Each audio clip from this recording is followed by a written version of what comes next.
voltando onde nós encerramos na última parte, o senhor mencionou que o senhor ex-presidente Luiz Inácio Lula da Silva tinha conhecimento da corrupção da Petrobras, mas aí o senhor mencionou que ele teria orientado a aumentar a reserva partidária. O senhor pode esclarecer melhor?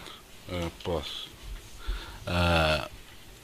Em meados de 2010, talvez nesse mesmo período que nós estamos tratando, ele me chamou para uma reunião na biblioteca do Palácio da Alvorada. Eu era deputado. Nessa reunião estava o José Sérgio Gabrielli, eu e a ministra da Casa Civil, o presidente Dilma. Nesse momento ela já era candidata, talvez não aprovada ainda em convenção, mas já era definida como a candidata, já era pacífico isso. O presidente falou, foi a primeira vez que ele falou dessa maneira, tão direta. Mas ele falou, olha, eu chamei vocês aqui porque o pré-sal é o passaporte do Brasil para o futuro, é o que vai nos dar combustível para um projeto político de longo prazo no Brasil. Ele vai pagar as contas nacionais, vai ser o grande financiador das contas nacionais, dos grandes projetos do Brasil. E eu quero que o Gabrielli faça as sondas pensando neste grande projeto para o Brasil. Mas o Palocci está aqui, Gabriel, porque ele vai lhe acompanhar nesses projetos para que eles tenham total sucesso e para que ele garanta que uma parcela desses projetos financie a campanha desta companheira aqui, a Dilma Rousseff, que eu quero ver eleita presidente do Brasil. Isso ocorreu no Palácio da Alvorada, na biblioteca, em meados de 2010. Era quando se começou o trabalho de construção das sondas. Então ele encomendou para o Gabrielli que, através das sondas, pagasse a campanha da presidente Dilma de 2010, obviamente pedindo às empresas os valores que seriam destinados à campanha. E como funcionava a interação assim, entre, por exemplo, o diretor da Petrobras e, vamos dizer assim, essa área do governo, ou havia alguma interação? Como é que isso operacionalizava? Diretores... por exemplo, Renato Duque, né, solicitava, segundo o Ministério Público, valores em decorrência de um contrato com destinação nessa época estava mais ou menos assim, doutor. O Renato Duque se relacionava diretamente com o João Vacari. Sei. Tá?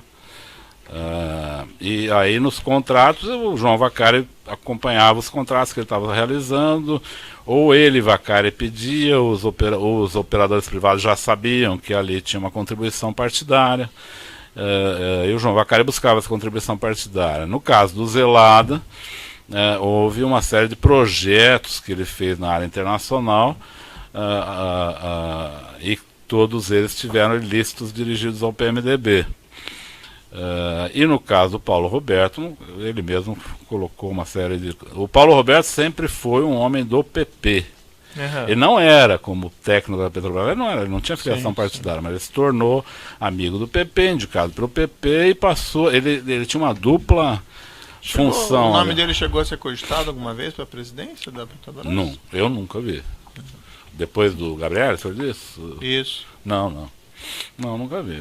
Logo depois do Dutra, o nome do Gabriel apareceu com naturalidade, porque o Gabriel era diretor financeiro da Petrobras e tinha um desempenho muito bom. Então ele passou a ser presidente. Aqui eu quero, só para não deixar solta essa história, quero lhe dizer que o Gabriel eu nunca vi fazer ilícitos. E neste dia, depois que o presidente Lula encomendou este ilícito para o Gabriel, eu fui ao Gabriel, sentei com ele, falei como é que nós vamos fazer, ele estava muito constrangido. E ele me explicou que seria muito difícil fazer o que o presidente tinha pedido. E que ele não queria contrariar o presidente, mas seria muito difícil. Eu perguntei a ele se ele queria, vou ser bem franco aqui, se ele queria que eu operasse com algum diretor da Petrobras, com Renato Duque ou com outros, para desenvolver a encomenda do presidente, e ele ficaria fora disso. Ele disse que não, ele disse que ele trataria, o presidente mandou ele tratar, ele trataria. Mas depois da terceira reunião que eu tive com ele, ele deixou claro que não ia viabilizar contribuição de campanhas nesse projeto. Por quê, doutor? as empresas que estavam entrando para fazer sondas estavam nacionalizando 60% dessas sondas. Nacionalizar navios com essas características tecnológicas num espaço tão curto de tempo exige uma curva de aprendizagem que os preços contratados não pagavam. Sim. Então não havia nenhuma margem para contribuições, era claro isso para mim e para ele.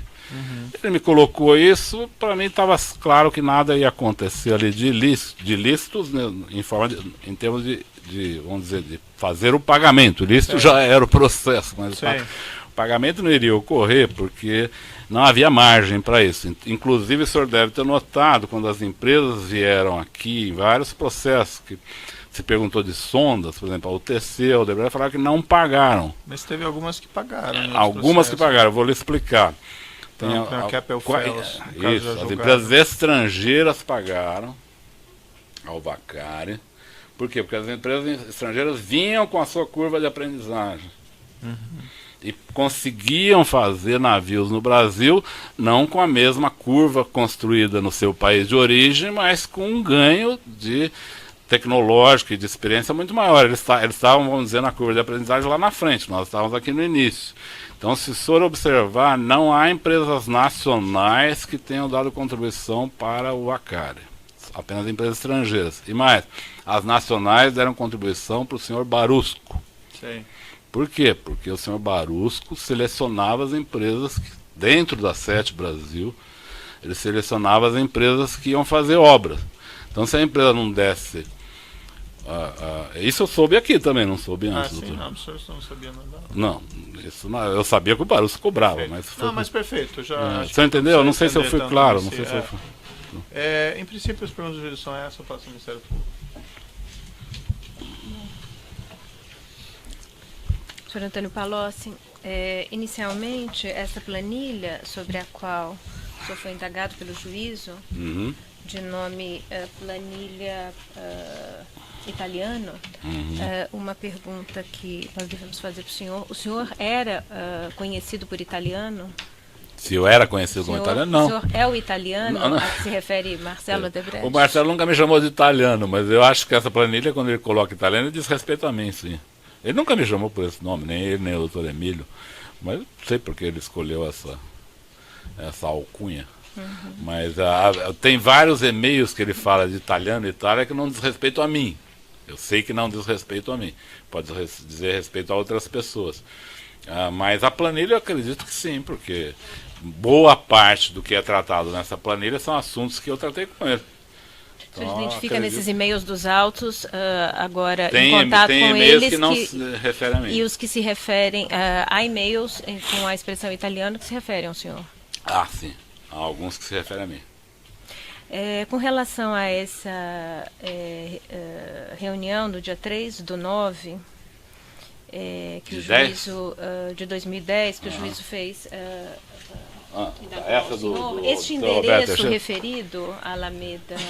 AP, Roberto Teixeira, Alameda Ministra, é meu endereço da minha empresa. Ministro Rocha Azevedo, esse é o endereço da sua empresa. É o endereço da minha empresa.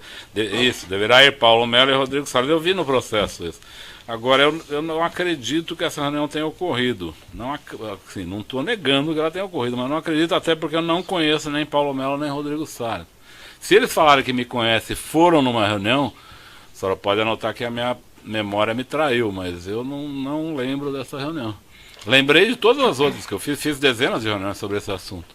Mas essa eu realmente não me lembro. E acho estranho, veja, toda reunião que a senhora vê aí no processo, toda reunião que marca comigo, tem ou o Brani ou a Rita, minha secretária, marcando a reunião também. Não é? Não tem segredo em termos de marcação de reuniões. Essa não tem. Ocorreu algum problema que eu não sei qual é. Talvez a Terra não tenha ocorrido.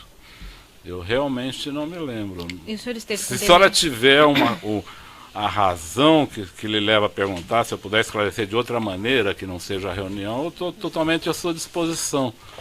Eu não quero esconder nada, mas eu realmente não me lembro dessa reunião e não me lembro de ter conhecido Paulo Melo ou Rodrigo Salles. E com relação a Demerval Guzmão, o senhor esteve com ele? Nunca ouvi. E com relação à aquisição em nome da empresa DAG? Foi o Marcelo que me falou que faria assim. Por que ele me falou que faria assim? Ele falou, porque foi quando eu propus a ele, não faça em nome do primo do Bunlai, não tem nada a ver, quer dizer, nós vamos ter um problema depois. A Odebrecht vai estar comprando um prédio em nome do primo do amigo do presidente, que depois vai ser passado para o presidente. Isso aqui está virando uma confusão primária. Aí o Marcelo falou que não faria em nome do primo do Bunlai, mas que faria em nome de um amigo dele, que tinha uma empresa, tudo. Eu não conhecia a DAG ou Demerval, mas ele falou esse nome, ele falou na época.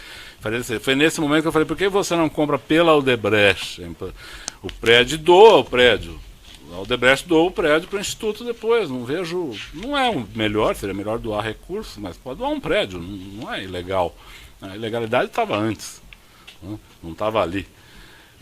Mas ele falou nesse momento, ele falou que não queria pôr o nome da Odebrecht nesse projeto. Foi o que ele me disse.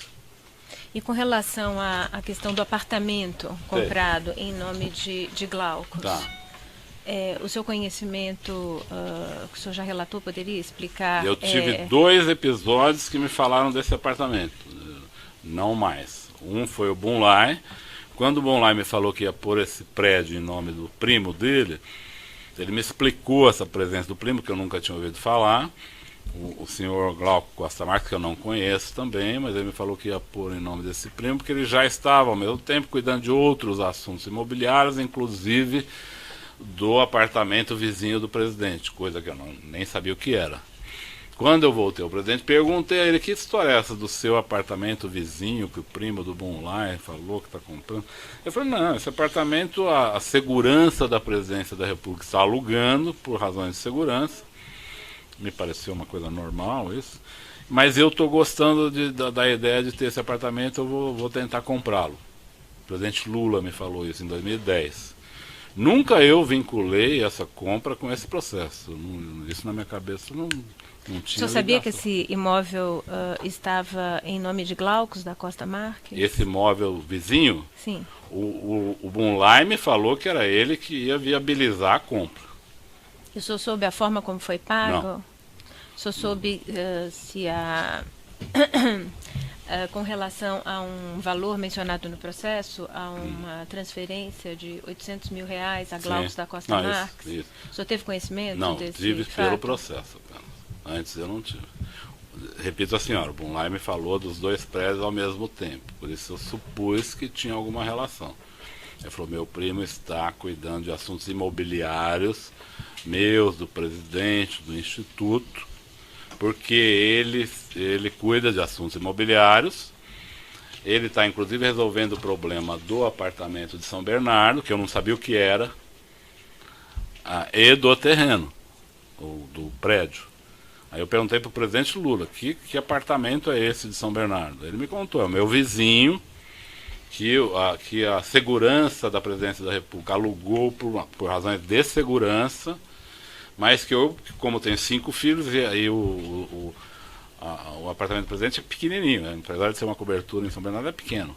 Então ele achou que ele estava pensando em comprar esse outro para ter um espaço melhor ali. Me falou que estava com intenção de comprar.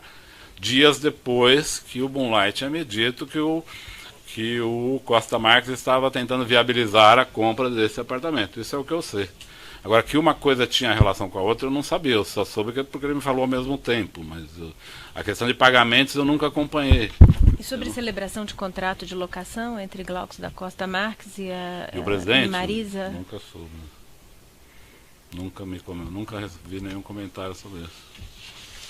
O senhor iniciou a mencionar ao juízo que PRC tinha uma dupla função. O senhor pode explicar? O senhor disse o Paulo Roberto Costa. Não, eu parei no meio nessa coisa. Não, o problema é o seguinte, o Paulo Roberto Costa, ele foi uma pessoa indicada pelo PP e por pessoas da Odebrecht ligadas à Braskem, porque a Braskem tinha dificuldade de resolver os problemas de nafta na Petrobras. Então ela também participou da mudança dessa diretoria junto com o PP. Mas depois de um tempo, o Paulo Roberto teve uma doença muito grave, E o PP começou a buscar uma alternativa ao nome deles, causou um mal-estar entre eles. O Paulo Roberto voltou depois, vamos dizer assim, com uma tripla relação. Ele passou a ter uma relação com o PP, com senadores do PMDB e com o PT. Mas se o senhor pudesse esclarecer um pouco mais com relação a essa dupla função, o senhor se referiu a resolver problemas de que natureza? É que ele tinha uma relação específica com o PP, até essa doença dele. Depois dessa doença, ele voltou à diretoria, aí já essa volta dele se dá numa relação que ele restabelece não só com o PP, mas com pessoas do PT e com pessoas do PMDB. Eu não fui claro, doutor? Desculpa. A referência que o senhor fez a Braskem, eu não compreendi. Não, a Petrobras, o segundo assunto, além da estatização da Braskem, que tinha no começo do governo Lula, eram as negociações da NAFTA com a Petrobras. A NAFTA é um insumo essencial. Mas assim, daí, desculpe, doutor, eu interromper, mas tem... eu estou... em relação à nomeação de Paulo Roberto Costa, em que contexto ocorreu? Na verdade, os diretores da Braskem tinham dificuldades de negociar com o diretor anterior, que chamava Rogério Manso. Então, de certa forma, a Petrobras, a Braskem e a Odebrecht, vamos dizer, participaram do esforço da substituição dessa diretoria. O senhor acompanhou esse episódio? Acompanhei. Não, eu não tinha mando sobre ele, mas eu soube o que estava acontecendo. Foi na condição de ministro da Fazenda. E de integrante do Conselho de Administração da Petrobras também? O senhor esteve no Conselho de Administração da Petrobras em que período? De começo de 2003 até março de 2006. Então o senhor participou dessas nomeações no âmbito da Petrobras? De Paulo Roberto Costa, de Renato Duque? Também.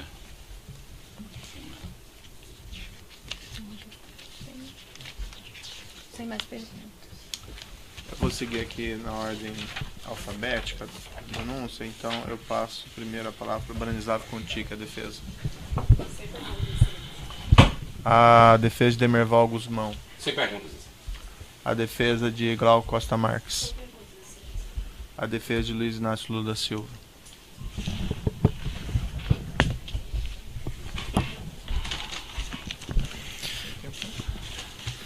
Senhor Antônio Palocci, boa tarde.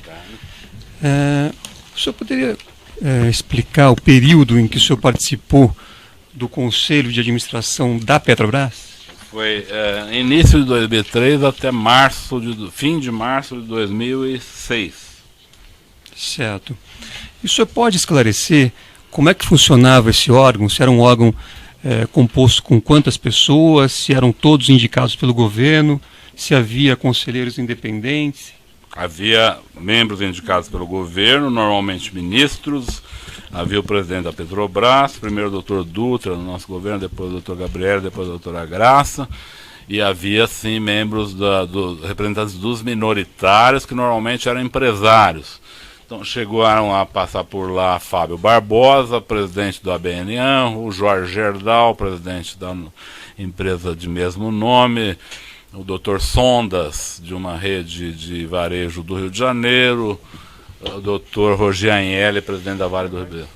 Não tem necessidade de detalhamento. Eu pediria, excelência, se o ministro Palocci pudesse descrever, continuar a descrição. Não tem relevância para esse detalhamento. Tata máxima vênia, nós estamos falando aqui de um conselho de administração que foi mencionado. Eu ouvi atentamente as perguntas que foram formuladas e para a defesa é importante que seja feito o registro. Junto à Petrobras o registro do nome dos conselheiros de administração. Tudo bem, mas o senhor Antônio Palocci está se dispondo aqui a relatar, até porque haverá perguntas. A questão está indeferida, mas pode prosseguir a próxima, certo. Então. Certo? Com os protestos da defesa, evidentemente. Doutor Antônio Palocci, o senhor, a indicação de membros para a diretoria da Petrobras era uma atribuição do Conselho de Administração da companhia? Não, depende do membro. O membro do governo é a atribuição do governo. O Conselho de Administração dava o aval e, na verdade, a Assembleia da empresa que nomeava de fato. O conselho fazia provisoriamente, depois a assembleia da empresa nomeava. Normalmente os membros do governo, era o governo que indicava, os membros dos minoritários, os minoritários se entendiam e faziam indicações de nomes de mercado. O senhor tem certeza disso? Sim. O senhor conhece o estatuto da Petrobras, sabe das atribuições do Conselho de Administração? Sim. E o senhor, pelo que o senhor está afirmando, não era atribuição do Conselho nomear os diretores da Petrobras? Não, os diretores eram indicados no Conselho e passavam pela Assembleia da Petrobras também. Estou enganado? Só um esclarecimento que estou pedindo ao senhor. Posso estar enganado. Em relação aos nomes de Paulo Roberto Costa, Nestor Severo, Renato Duque, eles foram indicados e nomeados por unanimidade pelo Conselho de Administração ou houve divergência em relação a essas nomeações? Não lembro de divergências. Então, também os conselheiros nomeados pelos minoritários e funcionários aprovaram esses nomes? Acredito que sim, não me lembro de divergência. Correto. Além dessa nomeação de diretores, o Conselho também examinava contratos que eram firmados pela empresa a partir de um determinado valor? Sim. Tinha limite de valor, abaixo dele o Conselho não tomava conhecimento, acima dele o Conselho tomava conhecimento. Correto. Aqui a denúncia faz referência a 8 contratos que foram firmados pela Petrobras. Eu não sei se o senhor tem conhecimento desses 8 contratos, mas eu vou apenas para lembrá-lo. O primeiro é o consórcio Compar, o segundo é o consórcio Refinaria Abreu e Lima, o terceiro é o consórcio Terraplanagem Compege, o quarto é o consórcio Odebei, o quinto é o consórcio Odebei Plangás, o sexto é o consórcio Odebei Odetec, o sétimo o sexto é o consórcio Odebei Flé, o sétimo é o consórcio Odetec e o oitavo é o consórcio Rio Paraguaçu. O senhor se recorda se esses contratos foram aprovados pelo Conselho de Administração da Petrobras? Não me recordo. Me recordo de alguns desses projetos, mas não me recordo qual passou, quando passou. Certo, mas eram discutidos. O senhor se recorda que esses contratos foram discutidos no âmbito do Conselho? No âmbito do Conselho, ou pelo menos de outros ambientes que eu participava. Esses contratos eram conhecidos. Com o Comperja é um contrato conhecidíssimo. Correto. Então, não era atribuição exclusiva de um diretor firmar um contrato como esse. Havia necessidade de uma discussão diante de contratos dessa magnitude no âmbito do Conselho. Nem sempre. Os diretores da Petrobras tinham a liberdade para estabelecer e assinar contratos de alto valor. Certo, mas esses 8 que eu citei aqui para o senhor, eu precisaria olhar um por um, ver os valores. Se eles passaram pelo Conselho... Só quer saber se houve listos, e em vários deles eu soube que houve. Não, minha pergunta não é essa. Minha pergunta é se o senhor sabe dizer se esses 8 contratos acho que ele já disse que passaram ele não se pelo recorda Conselho. especificamente, já respondeu isso, doutor. Certo? Então pode ir para a próxima pergunta. O senhor sabe dizer, se o senhor não sabe todos, ao menos alguns o senhor se recorda se passaram pelo Conselho de Ele Administração? também já respondeu essa questão, pode passar para o próximo. Me parece que não, excelência. Sim, respondeu, doutor. Se eu quiser responder, eu realmente não me recordo. Eu recordo de ter falado sobre esses projetos, que alguns deles, como o Comperja, eram muito famosos. Então eu falei em vários ambientes sobre ele, mas não me lembro se foi no Conselho. Acredito que o Comperja possa ter sido discutido no Conselho, mas não tenho certeza. Correto. O senhor, como membro do Conselho de Administração da Petrobras, o senhor se recorda das estruturas de controle que a companhia dispunha à época em que o senhor participava? Sim. O senhor pode descrever, ainda que objetivamente? Existiu o Conselho Fiscal, existiu um conselho nomeado por nós, do próprio Conselho de Administração, presidido pelo Fábio Barbosa, que fez um trabalho específico de fazer uma avaliação mais profunda sobre os procedimentos internos da empresa, o sistema de compliance e sugestões para melhor adequar a empresa. Isso existiu. Correto. E esses contratos aqui foram objeto de análise desses sistemas de controle também? Não necessariamente. O senhor sabe dizer se algum deles foi? Não sei dizer. O senhor sabe se a Petrobras dispunha de auditorias internas e auditorias externas? Sim. E alguma vez o senhor sabe se foi apontado por essas auditorias qualquer ilícito em relação a esses contratos? A esse que o senhor se referiu? A esses 8 contratos que são objeto da ação penal. Não, nunca vi. Correto. Com relação... O Comperj depois ficou um contrato famoso pelo ilícito. Né? Certo, mas... Ele ganhou fama pelo ilícito, não pelo que ele realizava. Certo, mas o senhor sabe se, durante o período que o senhor estava lá, se as auditorias fizeram algum questionamento em relação a esses contratos? Não me lembro. O senhor se recorda, como membro do governo, se a partir do início do mandato do ex-presidente Lula, a Controladoria Geral da União foi efetivamente implantada e foi dada a ela a competência para também fiscalizar a Petrobras? Ela foi, de fato, fortalecida e ela tinha algumas inserções em relação à Petrobras, isso é verdade. Certo, ela tinha uma atuação também na Petrobras e isso ocorreu no início do governo do presidente Lula.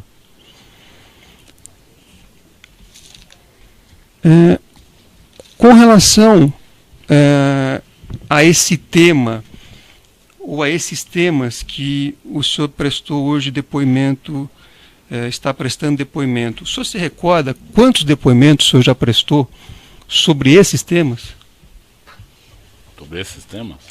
O senhor fez uma explanação aqui inicial, respondendo a perguntas do juízo, a perguntas do Ministério Público.